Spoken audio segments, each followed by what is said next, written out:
અમદાવાદની ખ્યાતિ હોસ્પિટલના એક પછી એક ખુલતા કૌભાંડ વીટીવી ન્યૂઝ પહોંચ્યું એ જગ્યાએ કે જ્યાં કેમ્પ યોજ્યો હતો।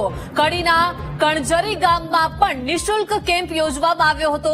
ખ્યાતિ હોસ્પિટલે નિઃશુલ્ક નિદાન કેમ્પ કરીને પીએમજેવાય અંતર્ગત રૂપિયા પડાવ્યા છે। 3 મહિના પહેલા કણજરીમાં કેમ્પનું આયોજન થયું હતું। કણજરી ગામમાં 20 થી 25 લોકોએ ચેકઅપ કરાવ્યું હતું। પીએમજેવાય કાર્ડ હતા તેવા 12 લોકોને અમદાવાદ બોલાવવામાં આવ્યા હતા। કેટલાક લોકોએ ઓપરેશન ન કરાવ્યા તો 6 લોકોની એન્જિયોગ્રાફી પણ થઈ હતી।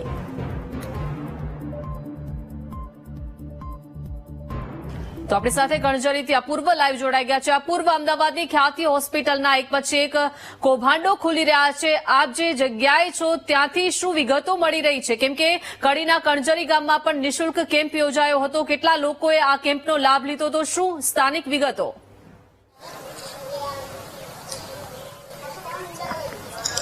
જી, ચોક્કસથી વાત કરીએ તો અમદાવાદની ખ્યાતિ હોસ્પિટલ કે જેમાં આજે 2 દર્દીઓએ પોતાના જીવ ગુમાવ્યા છે અને તેના બાદ ખ્યાતિ હોસ્પિટલના કૌભાંડનો જે છે તે એક બાદ એક પર્દાફાશ થઈ રહ્યો છે।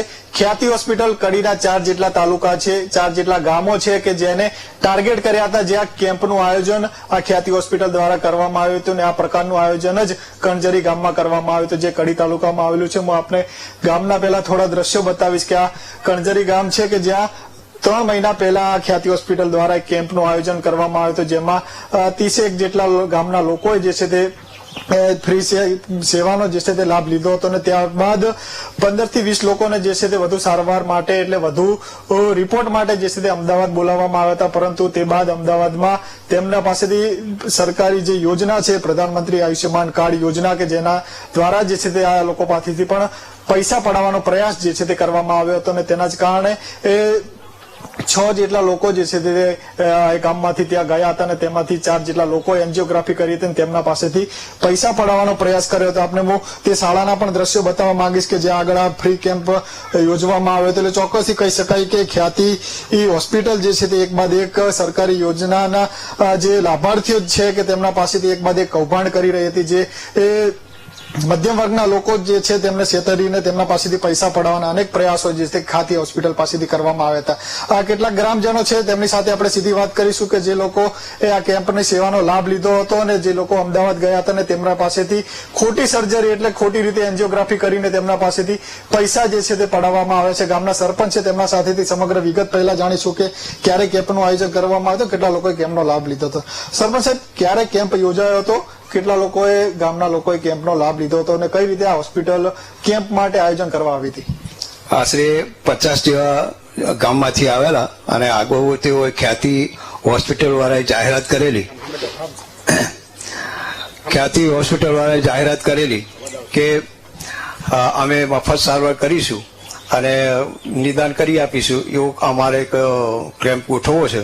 તો એને ગોઠવેલો અને એમાં 50 જેવા વ્યક્તિઓ આવેલા। એમાંથી એમને અમુકને પસંદ કરી કે તમારે કાલ હોસ્પિટલે આવવું પડશે એવું લાલસા બતાવી અને હોસ્પિટલે લઈ ગયા। પછી તો કેટલાકને જાણ થઈ તો રિટર્ન થઈ ગયા હતા અને 2-3 એન્જિયોગ્રાફીમાં આવી ગયા હતા, બાકી બીજા બધા રિટર્ન થઈ ગયા હતા। કેમ્પ કર્યો ત્યારબાદ કેટલા લોકોને જે છે તે અમદાવાદ બોલાવવામાં આવ્યા હતા અને તે લોકોને કઈ રીતે પસંદગી કરવામાં આવી હતી? 12 થી 15 જણાની પસંદગી કરી હતી અને કે તમારે ત્યાં હોસ્પિટલમાં આવવું પડશે, આ રીતે એમને કહેલું અને પછી બીજા દિવસે એ લોકોએ વાન મોકલેલી અને એમાં આ લોકો ગયા હતા। આ રીતનો કેમ્પ યોજાય ત્યારે તમને કોઈ અંદાજ આવ્યો, કોઈ શક કે કોઈ આશંકા ગઈ હતી ખરી કે આ રીતનો કેમ્પ યોજાય છે, અમુક સિલેક્ટેડ લોકોને જ અમદાવાદ બોલાવવામાં આવે છે, કોઈ આશંકા ગઈ હતી ખરી તે સમયે? આશંકા કોઈ નથી, એને તો મફત સારવાર કેમ્પ ગોઠવ્યો છે અને અમારે મફત સારવાર આપવાની છે એવું કહ્યું હતું, એટલે કોઈ શંકાના સ્થાન નતું। પછી શું કહીને તે લોકોને કઈ રીતે અમદાવાદ લઈ ગયા હતા? સમગ્ર વાન લઈ અને એ લોકો લઈ ગયા હતા અને ત્યાં જઈને પછી નિદાન કરીશું, બરાબર? એટલે જેને નિદાન કરવાની જરૂર હતી એમને વાનની અંદર બેસાડી અને એ લોકો લઈ ગયા હતા। જે લોકો અમદાવાદ ગયા હતા તેમની સાથે સીધી વાત કરીશું। કાકા, અમદાવાદ ગયા હતા તમે, શું સારવાર કરી હતી, ત્યાં આગળ શું વાતચીત કરવામાં આવી હતી તમારી સાથે? એન્જિયોગ્રાફી કરી અને પેલી લોહી લીધું અને ગોળી ખાલી એ કાઢીને 50,000 રૂપિયા કાપી લીધા। શેમાંથી કાપ્યા આટલા પૈસા? મહાકાળમાં મેસેજ આવ્યા હતા મોબાઈલમાં। કોઈ પરિવારને જાણ કરી હતી ખરી એન્જિયોગ્રાફી કરતા સમયે? ના કોઈને નહીં, અમારો છોકરો હતો ખાલી, બસ કોઈ છોકરો મારો એકલો હતો, એને ખાલી પૂછ્યું હતું. તમે પણ અમદાવાદ ગયા હતા, કઈ રીતની તકલીફ હતી તમને અને ત્યાં કઈ રીતની સારવાર થઈ હતી? મને તો ખાલી શ્વાસની તકલીફ હતી, પણ સોનોકોપી કરવાનું કીધું ને તે બીક લાગી છે, હવે અમે દવા નથી કરાવી એટલે હવે ભાગી ના ચાલે. એન્જિયોગ્રાફી થાય તેવા માટે કેવા પ્રયાસો ડોક્ટરો દ્વારા કરવામાં આવતા હતા? કઈ તપાસ જ નથી કરી, નહીં કઈ તપાસ જ નથી કરી. હા, ડરી નાતા રહ્યા હતા. હા, તમે ગયા હતા, તમારું કોઈ સારવાર કે એન્જિયોગ્રાફી કઈ કરવામાં આવી હતી ખરી? ના, અમારે એન્જિયોગ્રાફી નથી કરાવી, પણ અમને ખાલી ફ્રી એન્જિયોગ્રાફી કરાવવાની હતી અને અમને બીક લાગી. મારા મગજનું ચક્કર આવતા હતા, એનું મેં કીધું હતું કોઈ સાહેબ મને મગજના ચક્કર આવે એની મારે દવા લેવાની. પણ સાહેબ કે ના, તમારે હા ને આ મશીન તો મૂકવું જ પડશે. એટલે અમને લાગી બીક, એટલે અમે આવતા રહ્યા. બીજું મગજની તકલીફ હતી ને સારવાર હૃદયની કરવા માંગતા હતા? સારવાર હૃદયની કરવા માંગતા હતા, એટલે અમે એના કારણે દરના મારે આવતા રહ્યા. કારણ કે હૃદયમાં અમે કોમ કરાવવાનું મશીન ચડાવી દઈએ તો અમે શું કોમ કરીએ, એટલે અમે આવતા રહ્યા બીકના માર્યા. દાદા, તમારી પાસેથી એન્જિયોગ્રાફી કરવામાં આવી છે, કેટલા રૂપિયા જે આયુષ્યમાન કાર્ડ માંથી કપાયા છે? મને અંદર ઓફિસમાં લઈ ગયા, ઓફિસમાં લઈ જઈને ઊંઘાડ્યો અને હાથે અને પગે બંગડીઓ પહેરાઈ, બે હાથમાં બે હોયો ખાલી. પછી ઉપર પેલું જે ફોક્સ આવે ને મોટો ફોક્સ મેક્યો, પછી એમને તપાસીને બહાર લાવીને ઊંઘાડ્યા પલંગમાં.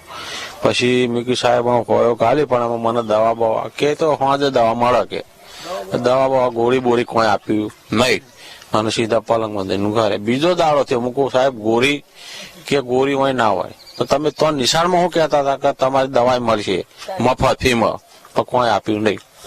અહીંયા જયારે કેમ્પ કરવા આવ્યા ત્યારે શું વાત કરી હતી, કઈ કઈ સારવાર કરીશું ને ત્યાં આગળ કઈ સારવાર કરી? તો અકણ તો કશું કરીને હું જે બોલે તો કોઈ ના કર્યું. અહીંયા શું શું સારવાર કરવાની વાત કરતા? કે મફત કરશું, તમારે જે જો મને ડાયાબિટીસ છે, બરોબર, ડાયાબિટીસ છે, તમારે મટી જાય દવા મળશે, એ મોનું કોઈ ના મળી. તમે પણ અમદાવાદ ગયા હતા કાકા, કઈ રીતે બચી ગયા એન્જિયોગ્રાફી કરતા સમયે? સાહેબ હું છે ને તે અહીંથી અમને ગાડીમાં લઈ ગયા પકવાન 4 રસ્તા ખ્યાતિ હોસ્પિટલમાં. ત્યાં જઈને અમને બેસાડ્યા બધાને, કણજરી ગામના બધા જેટલા અમે 12-13 જણા હતા એ લોકોને બધાને બેસાડ્યા.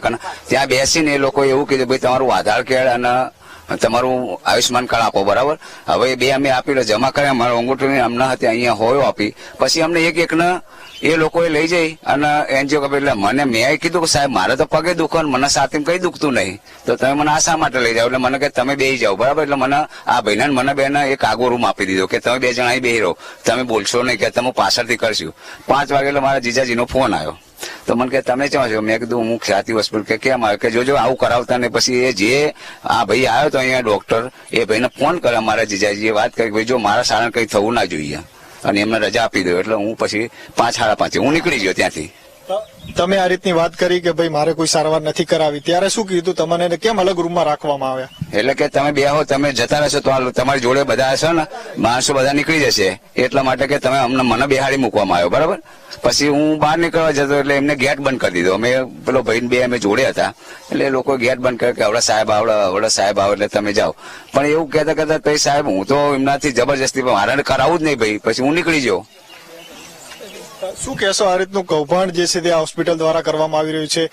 જે લોકોને પગની તકલીફ હોય, મગજની તકલીફ હોય, એ લોકોને સ્ટેન્ડ મૂકી દે, એન્જિયોગ્રાફી કરે, કેવા પ્રકારની કાર્યવાહી આ રીતની હોસ્પિટલ સામે થવી જોઈએ? ખરેખર સાહેબ આ જો આવું ના જ થવું જોઈએ. અને આ લોકો આયુષ્માન આ લોકોના ગામડાના લોકોનો ડફોર બનાવીને લઈ જાય અને ગામના લોકો ભોળા હોય છે એટલે એ લોકો જતા રહે. ખરેખર આમની જોડે કાયદેસરની કાર્યવાહી થવી જોઈએ, બરાબર. આવું હું કહેવા માંગુ, બરાબર. પણ નકર આમને તો ખરેખર જો સાહેબ અમને લઈ ગયા પોહલાઈને પટાઈને લઈ ગયા અહીંથી. મારા તો પગનું આ બધાને એવું જ હતું દુખાવાનું, એટલા માટે જયેલા સાહેબ અમે. કોણ આવ્યું હતું ને કઈ રીતે લેવા આવ્યા હતા તે લોકો? પેલા કેમ કરો સાહેબ ત્યાં મોલ્યા દિવસે એ લોકોએ, પછી અમને બધું રિપોર્ટો કર્યા અને પટ્ટી પાડીશ હૃદયની, તમારે કે આવું એટલે ત્યાં આવવું પડશે. એટલે બીજા દાડે સવારે ગાડી આવી, ગાડીમાં અમને લઈ ગયા લોકો અને ખ્યાતિ હોસ્પિટલમાં આ રીતનું બધું તપાસ કરી. બેન, તમે પણ કેમ્પમાં હાજર હતા, શું બતાવવા માટે કેમ્પમાં આવ્યા હતા, શું સારવાર કરાવવા માટે કેમ્પમાં આવ્યા હતા? મારા સાહેબ પટ્ટી કાઢી પટ્ટી કાઢીને કે તમારા હૃદયની તકલીફ છે કે 2 નસો ચાલુ અને 2 નળીઓ બંધ છે કે એવું મને કીધું. તે કે સવારે આવજો કે તમને લેવા આવીશું. એટલે હું આવી.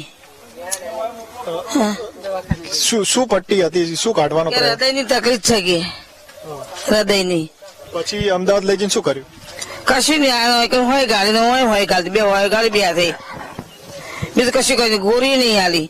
કોઈ ત્યાં આગળ કોઈ સારવાર કે ત્યાં આગળ હોસ્પિટલમાં દાખલ હોય તો કોઈ તપાસ માટે આવતું હતું, કોઈ જમવાનું આપવા માટે આવતું, કોઈ દવા આપવા માટે આવતું હતું ખરી? દવા આપવા નહીં આપે, જમવાનું આપવા આવ્યા હતા. કોઈ ચેક કરવા આવતું હતું ખરી કે માસી તમને કોઈ તકલીફ છે, કોઈ બીમારી છે, હજુ કોઈ તકલીફ પડતી એવું કોઈ પૂછવા આવતું હતું ખરી? ના, કોઈ નહીં, કોઈ પૂછવા આવી નહીં. સારવાર કઈ રીતે કરી હતી? પૈસા આપ્યા હતા કે કોઈ કાર્ડમાંથી સારવાર કરાય? મારે તો કાર્ડ હતું નહીં સાહેબ. કારમાંથી જ કરી તમારું નવું કાઢે. નવું કાઢ્યું ખબર નહીં મને. હા તો નવું કાર્ડ કાઢ્યું છે મને ખબર નહીં. ત્યાં આગળ નવું કાર્ડ કાઢી આપ્યું? ઓ હા એક ના મને તો આલ્યું જ નહીં નવું કાર્ડ. હા એ નહીં. કાકા કેટલા રૂપિયા ગામના જે લોકોએ સારવાર કરી હતી એમના ખાતામાંથી કે આયુષ્યમાન કાર્ડમાંથી કપાયા છે? એ તો સાહેબ જો મને બહુ મારા મેસેજ નહીં, જો કે મેં કરાયું નતું બરાબર, એટલે મને બહુ ખબર નહીં. હવે આમને જેને કરાયું એ લોકોને તો ખબર હોય. આ મનુ દાદા તમારે કેટલા પૈસા કપાયા?